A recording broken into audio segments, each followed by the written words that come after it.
নো record তেখেতে লিজত লোৱা হ'লে আমি আজি তেখেতৰ মাটিটো এভিকশ্যন কৰিবলৈ আহিব নোৱাৰোঁ। নমস্কাৰ।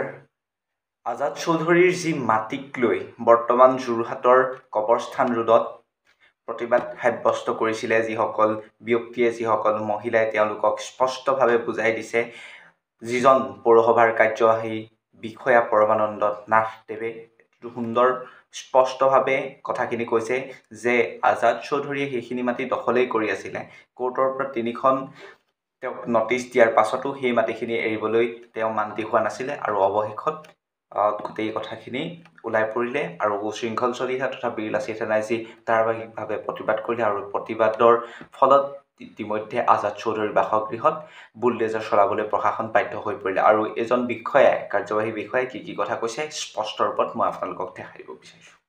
2018 চনত লিজত লৈছিলে, কি ক'ব? লিজত লোৱাই নাই তেখেতে। কোনে কৈছে লিজত লৈছে বুলি? তেখেতে লিজত লোৱাই নাই।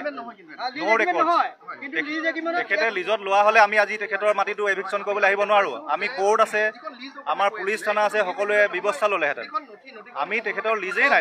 তেখেতে ক'লে নহ'ব নহয়। তেখেতে এজন পাৰ্চনে এইটো কথা কৈ থাকিলে হ'ব নেকি? তেখেতে এই অঞ্চলটো ছ'চাইটিৰ কথা কৈছে। এই অঞ্চলটো ছ'চাইটি কাৰো লগত আমাৰ একো আপত্তি নাই। তেখেতৰ 14 লোচা মাটিটোৰ লগত আমাৰ আপত্তি আছে। 14 লোচা মাটিটো খালী কৰিবলৈ 2বাৰ নটিচ দিয়া হৈছে, 3বাৰ ইভেন আদিত্য বিক্ৰম চাই নটিচ দিছিলে, মিউনিচিপালিটিৰ পৰা 2বাৰ দিছে, তেখেতে নামানে অৰ্ডাৰ। চ' নমনাৰ কাৰণে আমি ফ'ৰ্চফুলি আহিবলগীয়া হৈছে। নহ'লে আমি মানৱীয়তাৰ কথাটো আমি আলোচনা কৰি ব্যৱস্থা ল'লেন। কিন্তু তেখেতক 20 চনৰ পৰা আজি 25 চনলৈকে তেখেতে এভিকশ্যনটো হেৰি কৰি দিয়া নাই, আমাক উচ্ছেদটো খালী কৰি দিয়া নাই। আৰু কোনখন লিজ এগ্ৰিমেণ্টৰ কথা কৈ তেখেতে বাধা দিছে আমাক? লিজ এগ্ৰিমেণ্ট নাছিলেই। আজি বৰ্ডৰ আমাৰ সিদ্ধান্ত হৈছে, বৰ্ডে সৰ্বসন্মতিক্ৰমে কৈছে লিজ নাছিলে আৰু যদিও আছিলে তেখেতৰ কিবা আমি আজি কেঞ্চেল কৰিছোঁ। 2018 চনত যিখন কৈছিলে সেইটো কি আছে? প্ৰচিডিঙে কৰিছিলে এখন। প্ৰচিডিংটো এফেক্ট নহ'লে। ৱাৰ্ড কমিছনৰ তাত চহী আছিলে বুলি চহী আছে, কিন্তু প্ৰচিডিংখন আপুনি চাওক, এখন লিজ এগ্ৰিমেণ্ট কৰিব লাগিব আৰু 63 একৰ্ডিং টু 63 আমাৰ মিউনিচিপেল একমতে আমি ডাইৰেক্টৰেট অফ মিউনিচিপেল এডমিনিষ্ট্ৰেশ্যনক জনাব লাগিব। এইবিলাক নিয়ম ফ'ল'ই হোৱা নাই। গতিকে কেনেকৈ হ'ল এইটো আইনগত কথা? তেখেতে যিটো কৈ আছে, তেখেতে মাটিটো কি নিজে কব্জা কৰিবলৈ বিচাৰিছে নেকি? এনেকুৱা ভাৱত কৈ আছে। স্পষ্ট কৰি দিয়ক আপোনাৰ যে আপোনালোকৰ যি ৰিজাৰ্ভ লেণ্ড আছে আমি মিউনিচিপেল এডমিনিষ্ট্ৰেশ্যনৰ পৰা আমি এপ্ৰুভেল ল'ব লাগে, ষ্টেট গভৰ্ণমেণ্টৰ পৰা আমি এপ্ৰুভেল ল'ব লাগে according to 63 rule municipal act মতে। তাত কোনো এপ্ৰুভেল আমাৰ লোৱা এতিয়ালৈকে মই পোৱা নাই। আৰু বাকীখিনি জমিন য'ত আছে আমি চব সেইখিনি ইনকুৱাৰী কৰিব দিছোঁ।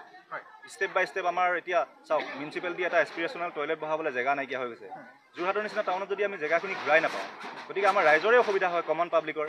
এতিয়া আপোনালোকে চাইছে ইয়াত কমন পাব্লিকৰ কোনো পৰিচানি হোৱা নাই। আমি জাষ্ট আহিছোঁ তেখেতৰ যিটো ডিছপিউটেড লেণ্ড, আৰু আমি এনেকুৱা নহয় যে তেখেতক ইমিডিয়েট কিবা এটা অৰ্ডাৰ কৰিছোঁ। ইতিমধ্যে তেখেতে 3খন নটিচ চাৰ্ভ কৰা হৈছে, তাৰপিছতো তেখেতে আজিলৈকে গা লৰা নাই। উল্টাই আমাক মানে এনেকুৱা কৰিবলৈ বিচাৰে। আদিত্য বিক্ৰম যাদৱে এখন নটিচ 2016ত এখন কৰিছিলে, তাৰপিছত তেখেতে লিজৰ কাৰণে আবেদন কৰিছে। কিন্তু লিজ মতে তেখেতৰ কোনো এগ্ৰিমেণ্ট কপিয়েই নাই।